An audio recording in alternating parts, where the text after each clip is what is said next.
9 months later, Dorothy stood in that same town square, but this time everything was different. At 165 pounds, radiant and confident, she faced Robert one last time.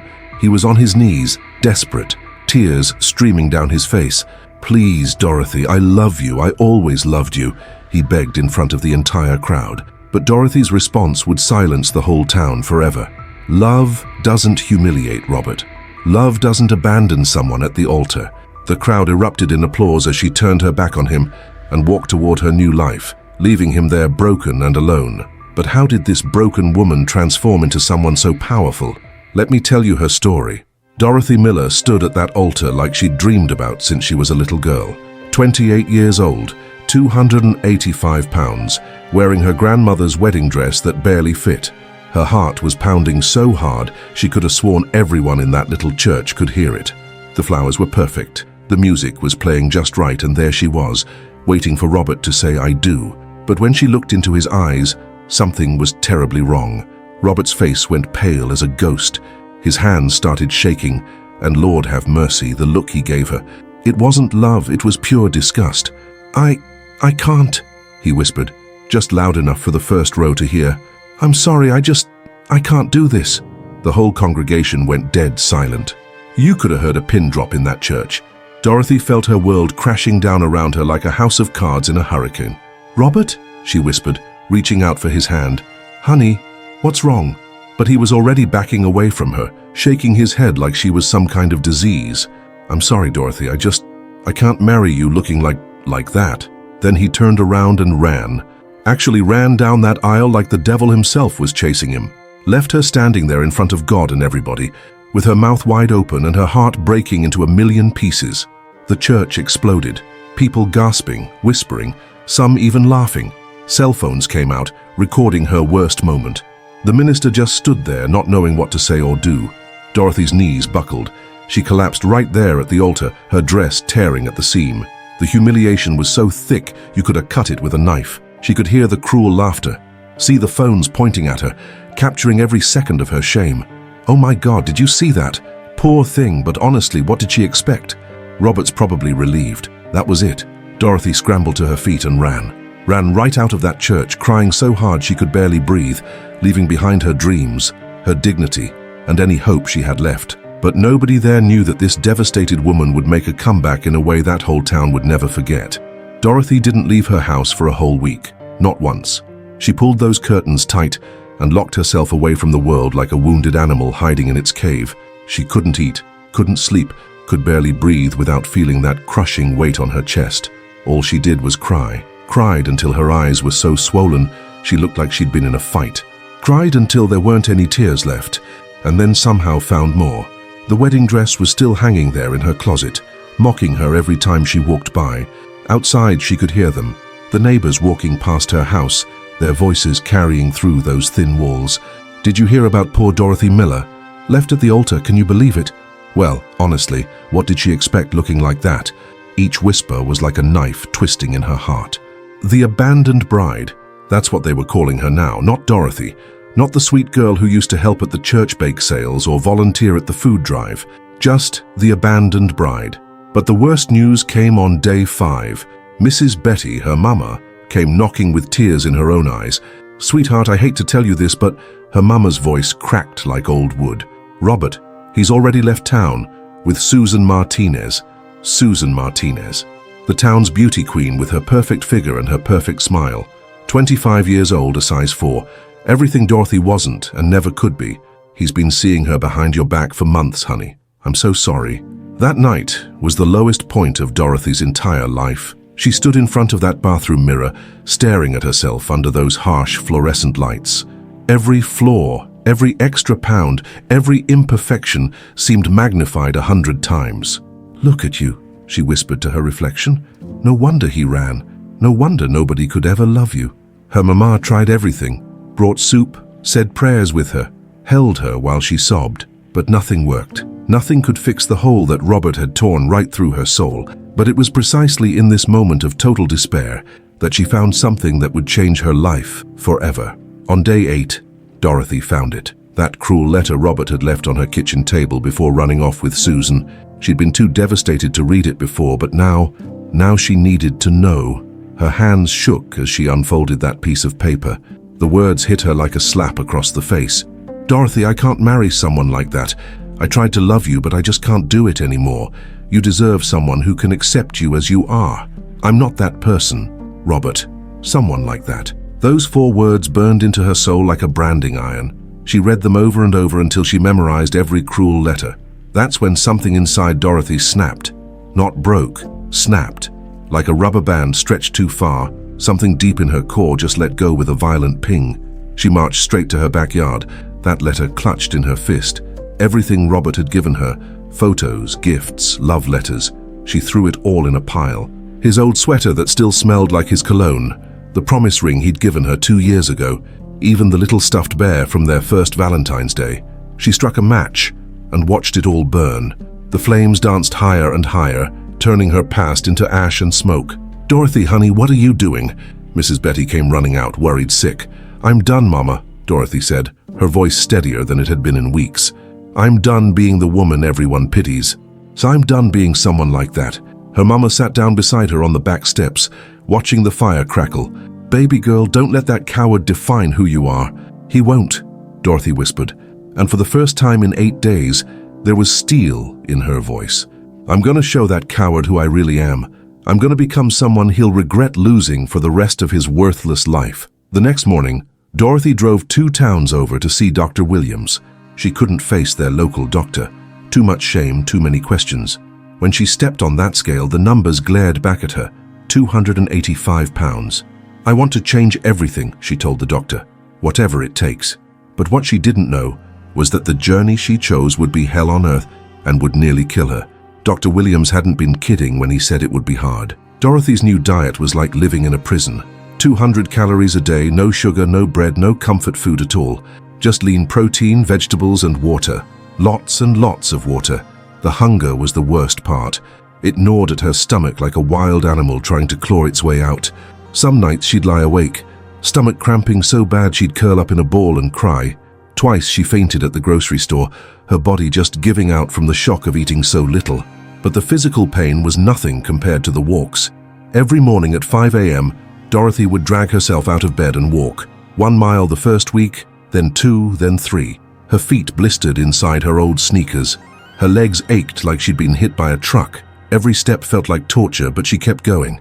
The worst part, the scale. Every Friday morning, Dorothy would step on that cold metal platform, holding her breath like she was about to jump off a cliff. Some weeks she'd lost 3 pounds and would cry tears of joy. Other weeks, nothing. Those were the hardest days, when she'd done everything right, and the numbers just stared back at her, mocking her efforts. "She's wasting her time," she heard Mrs. Patterson whisper at the post office. "Dorothy Miller's gonna gain it all back, just you wait and see. Poor thing doesn't realize some people are just meant to be big," another voice chimed in.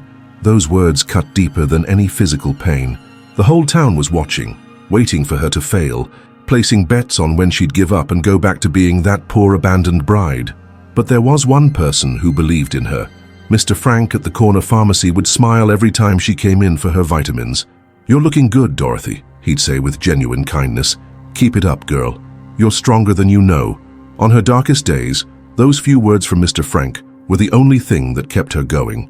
After 3 months of pure hell, Dorothy had lost 25 pounds.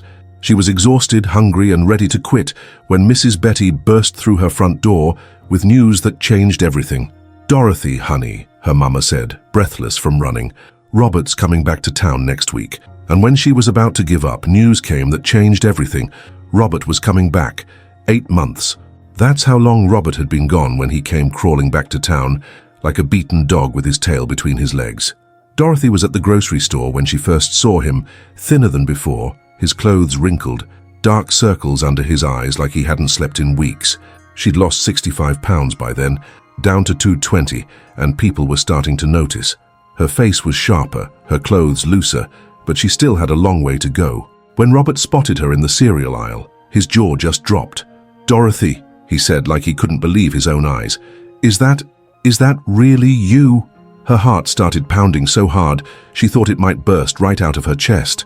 All those months of pain, of hunger, of walking until her feet bled, and here he was looking at her like she was some kind of miracle. "Hello, Robert," she managed to say, her voice steadier than she felt.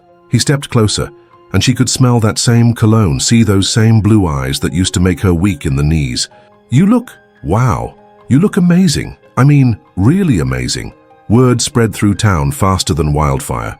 Robert was back, and he was broke. Turns out Susan had dumped him for some rich businessman from Dallas, left him high and dry without a penny to his name.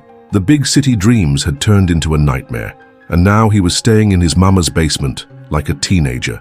Over the next few weeks, Dorothy kept running into him, at the post office, at the diner, outside the church after Sunday service.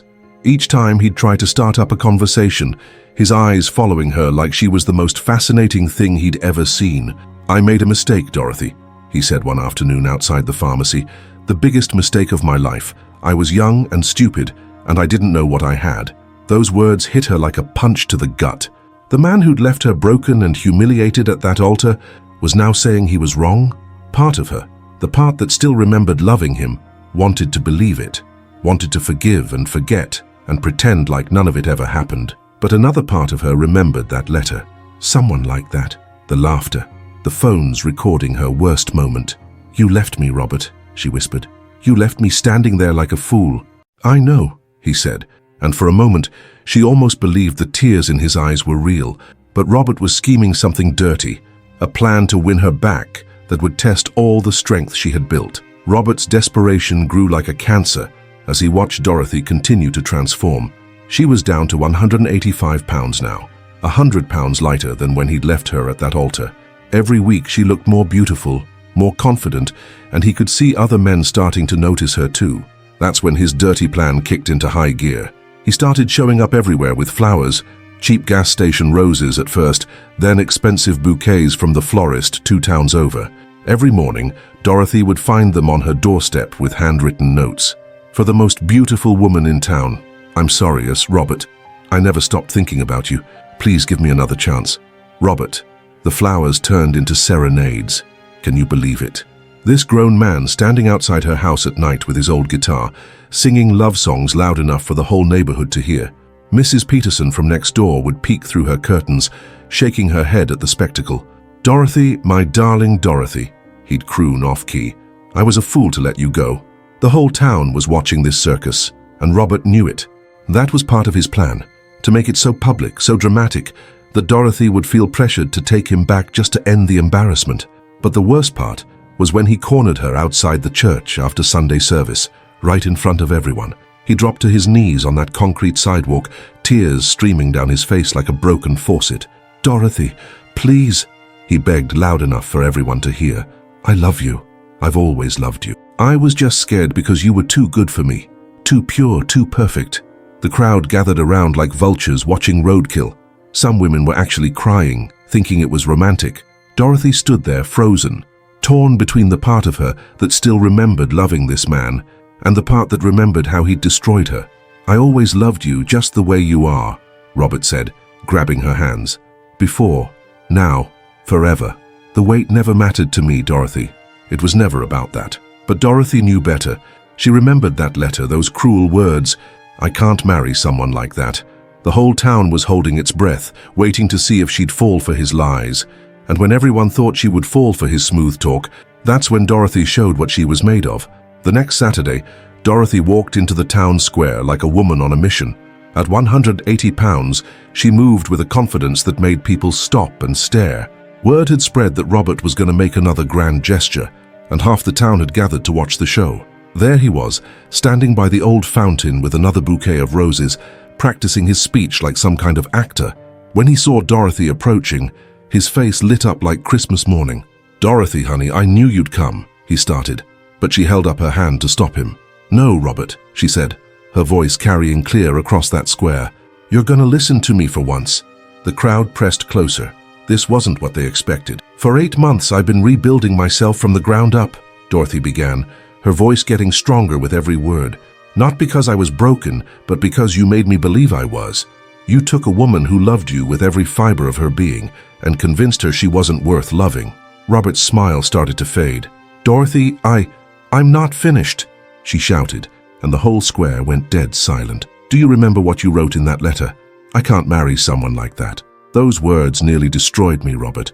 I spent nights crying so hard, I thought I might die from the pain. Tears were streaming down her face now, but her voice never wavered. "You didn't leave because you were scared or young or stupid. You left because you're a coward who couldn't handle loving someone who didn't look like a magazine cover." The crowd was hanging on every word. Some were crying with her. "And now you're back, not because you love me, but because you can't stand the thought that I might actually be happy without you. You don't want me, Robert. You just want to feel better about rejecting me when I needed you most."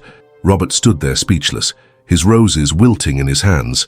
"I am worthy of love," Dorothy declared, her voice ringing like a bell. "I always was, and I will never, ever let you or anyone else make me forget that again." The entire town square erupted in applause. People were cheering, crying, shouting her name. Robert just stood there, humiliated and exposed for what he really was. But fate still held a surprise that would test all her newfound strength. 2 weeks after Dorothy's public speech, Dr. Michael Hayes arrived in town as the new physician at the community clinic. Tall, kind-eyed, with graying temples that made him look distinguished rather than old. He was everything Robert wasn't: gentle, respectful, genuinely caring. When Dorothy brought her mama in for a checkup, Dr. Michael couldn't take his eyes off her, not in a creepy way, but with genuine admiration for the strong, confident woman she'd become. "Would you maybe like to have coffee sometime?" he asked after Mrs. Betty's appointment, his voice soft and respectful. "I'd love to get to know you better." Dorothy's heart fluttered in a way it hadn't in over a year. Here was a good man, a professional, someone who saw her worth without needing her to prove it. But Robert saw them talking through the clinic window, and that's when he lost what little decency he had left. If he couldn't have Dorothy, he'd make sure nobody else could either. The lies started small. Whispers at the diner, comments at the hardware store. "You know Dorothy's been taking those diet pills, right? The dangerous kind. That's the only way someone loses weight that fast. She's sick," he told anyone who'd listen. "Probably gonna gain it all back anyway. That doctor doesn't know what he's getting into." The poison spread through town like wildfire. Some people started looking at Dorothy differently, suspiciously. Mrs. Patterson even had the nerve to ask her mama if Dorothy was on something. When Dorothy heard about the rumors, she marched straight to the diner during the lunch rush. The whole place went quiet when she walked in. "I hear some of y'all think I'm sick," she announced, her voice carrying to every corner. "Think I'm taking pills or doing something unhealthy to lose this weight." She pulled out her medical records from Dr. Williams. "Here's my blood work, my heart rate, my cholesterol levels. Everything's perfect. I lost this weight the hard way, with discipline, determination, and more pain than most of you could handle." Her voice cracked with emotion. "I've spent a year transforming my body and my soul, and I will not let a coward's lies tear down what I've built." The diner was dead silent. Then Mr. Frank from the pharmacy started clapping. Soon, half the room joined in. And then something happened that the whole town was waiting for. The moment that would crown all her struggle. 3 days later, everything came to a head. It was Friday night and Dorothy was walking out of the clinic after her date with Dr. Michael. At 165 pounds, she was radiant, her skin glowing, her smile genuine, her whole being transformed from the broken woman who'd collapsed at that altar 14 months ago. That's when Robert stumbled out of the shadows, reeking of alcohol and desperation. His clothes were wrinkled, his hair a mess, his eyes wild with panic. "Dorothy!" he slurred, grabbing her arm so hard she winced. "We need to talk, right now." Dr. Michael stepped forward protectively. "Sir, I think you should stay out of this," Robert screamed, loud enough to wake half the town. "This is between me and my woman." By now people were coming out of houses, gathering on porches, drawn by the commotion like moths to a flame. The whole street was becoming an audience to Robert's meltdown. "I'm not your woman, Robert," Dorothy said firmly, pulling her arm free. "I haven't been for over a year." "No!" Robert dropped to his knees, right there in the middle of Main Street, sobbing like a child. "I love you. I've always loved you. I was just scared, Dorothy, scared of how much I needed you." The crowd pressed closer. Some people were recording with their phones, just like they had at the church. But this time, Dorothy wasn't the one being humiliated. "Please," Robert begged, crawling toward her on his hands and knees. "I'll do anything, just give me another chance. I can't live without you." Dorothy looked down at this pathetic man who had once held her heart and felt nothing but pity. The woman who would have taken him back in a heartbeat was gone, replaced by someone infinitely stronger. "Never again," she declared, her voice carrying across the silent street like thunder. "I will never again let you treat me like I'm worthless." "But I love you," Robert wailed. Dorothy's response silenced the entire town. Love doesn't humiliate, Robert. Love doesn't abandon someone at the altar. Love doesn't spread lies to destroy what someone has built. What you feel isn't love, it's possession. The crowd began to murmur in agreement. People were nodding, some calling out, "That's right," and "You tell him, Dorothy." Robert looked around desperately, but found no allies. The community that had once whispered about poor Dorothy was now shunning him completely, and that's when the miracle happened. Something she never imagined would be possible. As Robert crawled away in shame, Dr. Michael stepped forward and took Dorothy's hand. Right there in front of the whole town, he looked into her eyes with a love so pure it took her breath away. "Dorothy Miller," he said loud enough for everyone to hear, "would you do me the honor of being my girlfriend? I want the whole world to know how proud I am to be with the strongest, most beautiful woman I've ever met."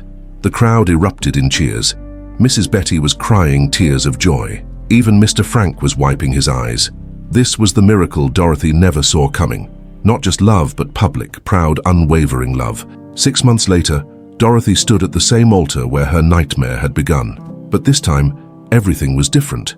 At 155 pounds, she was radiant in a new dress that fit like a dream. Dr. Michael waited for her with tears of joy in his eyes, not an ounce of doubt on his face. The same people who had once whispered about poor Dorothy now cheered for her transformation. She'd become a beacon of hope, helping 3 other women in town start their own weight loss journeys. As she walked down that aisle, Dorothy spotted Robert in the very back pew. He'd tried one last desperate attempt to stop the wedding, but nobody even acknowledged him. He sat there alone, watching the woman he'd destroyed rise from the ashes like a phoenix. When Dr. Michael said, "I do," he meant it with every fiber of his being. When he kissed his bride, the whole church stood and applauded the woman who'd refused to accept crumbs when she deserved the whole feast. Dorothy Miller's story teaches us that sometimes we have to lose everything to find ourselves. When someone shows you who they are through their actions, believe them the first time. Don't waste years hoping they'll change. Real love doesn't abandon you when times get tough. It doesn't humiliate you or make you feel small. Real love celebrates your victories and stands by you during your struggles. Dorothy learned that she was worthy of that kind of love all along. Are you settling for crumbs when you deserve the whole feast? What would your life look like if you stopped accepting less than your worth? If this story touched your heart, subscribe and hit that notification bell. Click the video on your screen for another incredible transformation story that will inspire you to change your life.